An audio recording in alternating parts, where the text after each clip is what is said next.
Hello, Namaskar students, very good evening guys. This is your English mentor Saurabh Sharma and I warmly welcome to everyone in my channel English mentor. Students, आज आप सामने देख रहे होगे on your screen. Today we have a topic international organizations. क्या होते हैं IO and why we need it? आज हम डिस्कस करेंगे।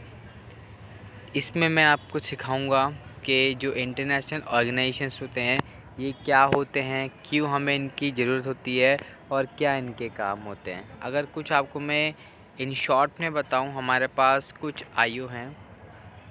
क्वेश्चन है what is IO, international organisations क्या है। तो sir we have there first and most important IMF, second है आपका UN, थर्ड है आपका WHO, फिर UNESCO, UNICEF and the lots of we have.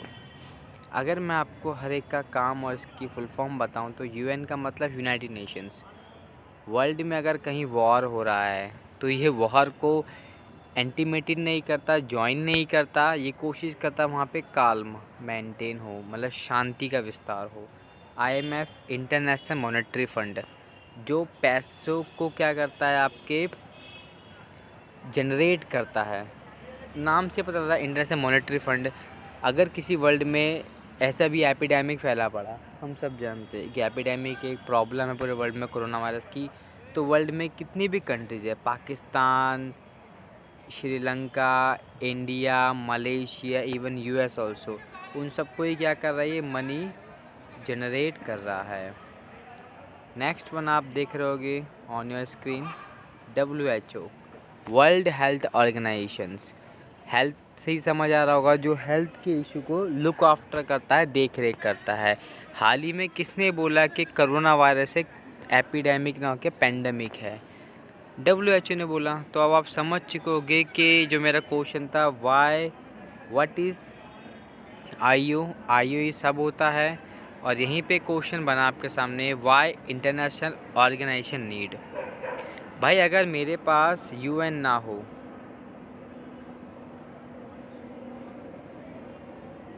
WHO नहीं होता, IMF नहीं होता, तो आज जो कोरोना वायरस से हम लोग भिड़ रहे हैं, क्या हम भिड़ सकते थे? Not possible. क्यों मैंने ऐसे बोला? UN क्या कर रहा है, इंडिया और चाइना के बीच जो इशू बिगड़ रहा है उनको कोशिश कर रहा है कि वो आपस में क्या हो, इस इशू को शांति से ख़त्म करें रादर दैन आपस में लड़ें। नेक्स्ट सेम आपका IMF। आज पूरा वर्ल्ड क्या हो रहा है, पैसे के लिए मर रहा है। Economic has been shut down in all over the world. तो ऐसे में क्या कर रहा, IMF ही तो जो मनी को जनरेट कर रहा ऑल ओवर द वर्ल्ड। और WHO ने ही क्या करा, ये क्लैरिफाइड किया कि आपका एक्चुअल में ये पेंडेमिक है, एक बहुत बड़ी बीमारी जो आपस में man to man spread out होती है, ब्रेक आउट होती है। तो अब आप समझ चुके होंगे why international organisation need to know everything, to deal with condition and to make everything a prosperous. हर चीज़ को बेहतर करना, वर्ल्ड में शांति को मेंटेन करना और कोशिश करना इकोनॉमिक हेल्पफुल होना, ये आपका क्या इंटरनेशनल ऑर्गेनाइजेशन का काम होता है, जो ये लोग काम कर रहे हैं। उम्मीद करता हूँ स्टूडेंट्स आपको ये बहुत बेसिक जो टॉपिक मैंने आपको सिखाया था आपको अब समझ आ चुका होगा। यस स्टूडेंट्स, लेट अस सी कि इसके बाद कैसे UN को बनाया गया। UN पहले UN था, उसके बाद वो UNO बना।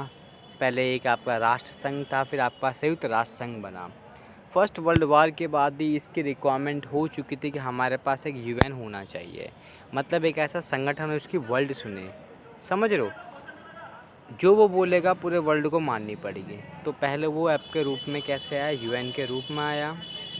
After second world war formation of UN, बाद में क्या हुआ, इसमें फॉर्मेशन किया गया, इसको UNO के रूप में नोन किया गया। सेकेंड वर्ल्ड वार क्या था, फर्स्ट वर्ल्ड वार में वो लीग ऑफ नेशन था, बाद में UNO बना।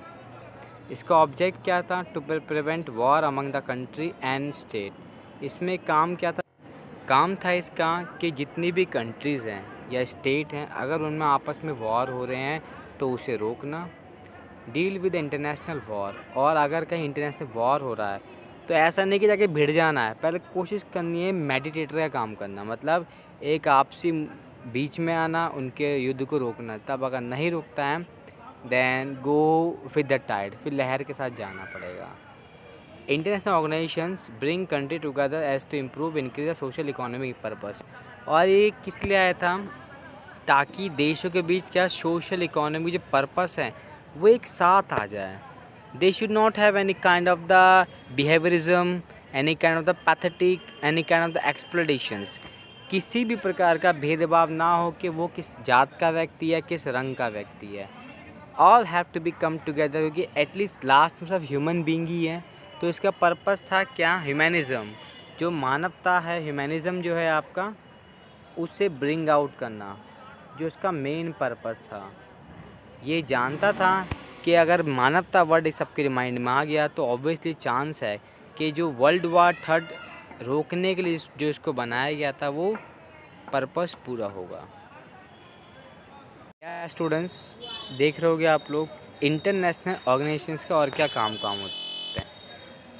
Improve togetherness and to make sure everyone should come together in the body of social economic purpose.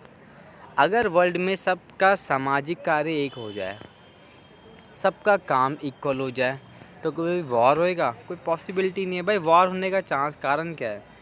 China अपने आप की हेगमनी है, अमेरिका की अपनी हेगमनी है, तो ऐसे में क्या होगा? दूसरी कंट्री को कहना कि वो डिप्राइव समझेंगे, वीक समझेंगे, तो वॉर अपने आप होगा। और जबकि यूएन कोशिश करता है, जो उसके संगठन है, कि सबको इक्वल मेंटेनेंस दिया जाए। ये है यूएन की एजेंसीज़, IMF, WHO, ILO। मैंने पढ़ाया था आपको, ILO इंटरनेशनल लेबर ऑर्गेनाइजेशंस। अब आप देख रहे हो करीब यहाँ पे आपकी 16 एजेंसी है। Now look at the management of the UN. UN कोई छोटा मोटा संगठन नहीं है, बहुत बड़े लेवल पर संगठन है ये।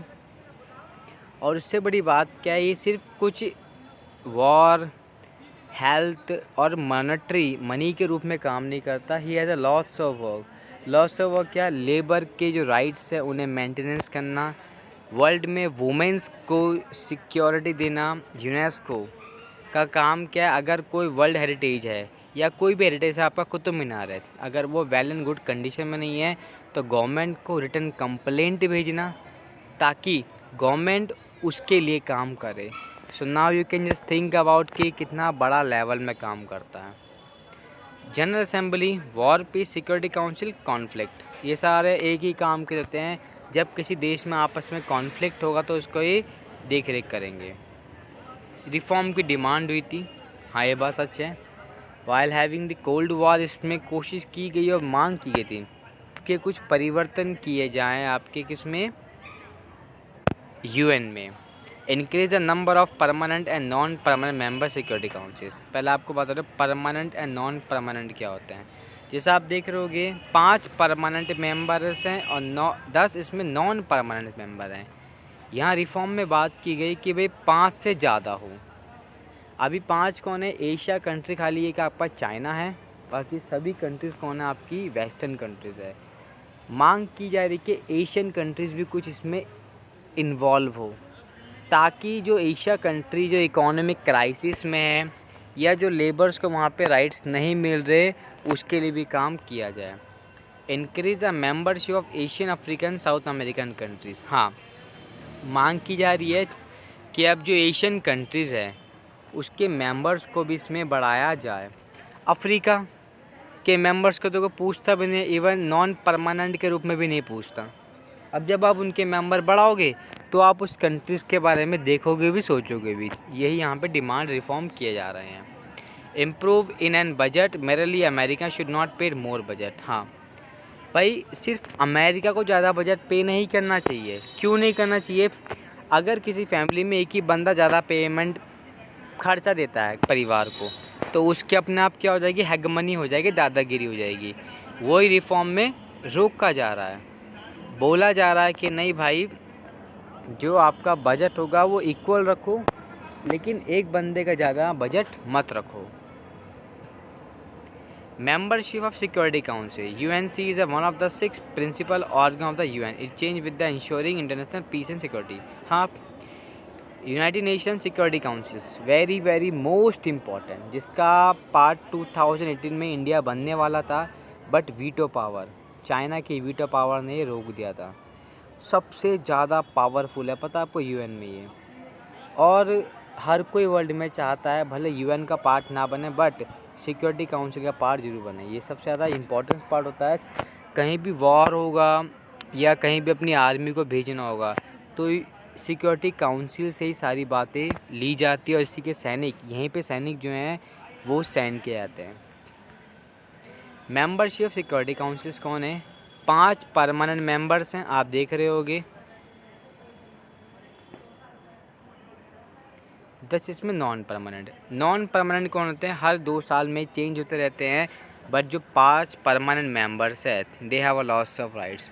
और वो परमानेंट क्यों है? क्योंकि इनके अपने राइट्स होते हैं, उनके अपने एक फ़िलॉसफी, एक व्यूज़ होता है। वो जो बोलते हैं वही प्रकार का लॉ, उसी टाइप्स का लॉ हमेशा यूएन में बनता है। अब किस कंट्रीज़ को परमानेंट मेंबर बनना चाहिए या बन सकता है? ये डिमांड लास्ट 10 ईयर से इंडिया के लिए उठ रही है कि India should be permanent member of UNSC, जो लास्ट 2018 में बाद में बताया हुआ भी था। इसकी कुछ डिमांड्स होती हैं। पहला आपका मेजर मिलिट्री हो, जो इंडिया इस बात को कंप्लीट करता है। With the grace of God हमारे पास मेजर मिलिट्री है। मेजर इकोनॉमिक पावर हो, जो मेरे ख्याल से मैं नहीं मानता हमारे पास मेजर इकोनॉमिक्स पावर है। Loss of reason could be have there, but according to me India के पास वो नहीं है। Sustainables contribute to UN budget, India आज तक सस्टेनेबल कंट्रीब्यूट नहीं कर पाया। इंडिया का जो बजट 2.0 से स्टार्ट होता है और वो कभी बढ़ता है कभी घटता है अकॉर्डिंग टू देयर अर्निंग, जो रियली में गलत है। अगर आपको यूएन का एनएससी का पार्ट बनना है तो आप कंटिन्यू उसमें बजट देते रहो। A big nation population, Bharat के पास पॉपुलेशन से हम सब जानते हैं, सिर्फ जनसंख्या के आधार पे आप युद्ध नहीं लड़ सकते हो। डेमोक्रेसी इन ह्यूमन, हाँ we have this point, this one also we have. 2 point हमारे पास है कि आप एक डेमोक्रेटिक कंट्री हो और इंडिया है। इंडिया ने देश में हर किसी के बारे में सोचा है। इंडिया में इक्वल लॉ है। इवन इंडिया हमेशा फॉलो अप करता है क्या? आपके equality for everyone. Even India बात भी करता है कि सबके लिए इक्वल लॉ हो। डेमोक्रेसी में इंडिया में कभी भी किसी एक पर्टिकुलर क्लास को पावरफुल कंडेम नहीं किया जाता, जो इंडिया की खासियत है। बट विद दैट खासियत हम ये नहीं बोल सकते कि इंडिया बहुत आगे बढ़ेगा। आई होप सो स्टूडेंट्स, आपको ये मेरा लेक्चर समझ आया होगा। अगर आपको समझ आए तो please now it's your turn, please don't forget like and subscribe to my channels, ताकि आपका सब्सक्राइब मुझे यहाँ पे मोटिवेट करे आपको नेक्स्ट वीडियो बहुत अच्छे कंटेंट के साथ। तब तक के लिए guys good bye and take care, and yes don't forget next lecture आएगा आपका वीटो पावर पे आएगा। What is the veto power? Okay students, तब तक के लिए good bye and take care.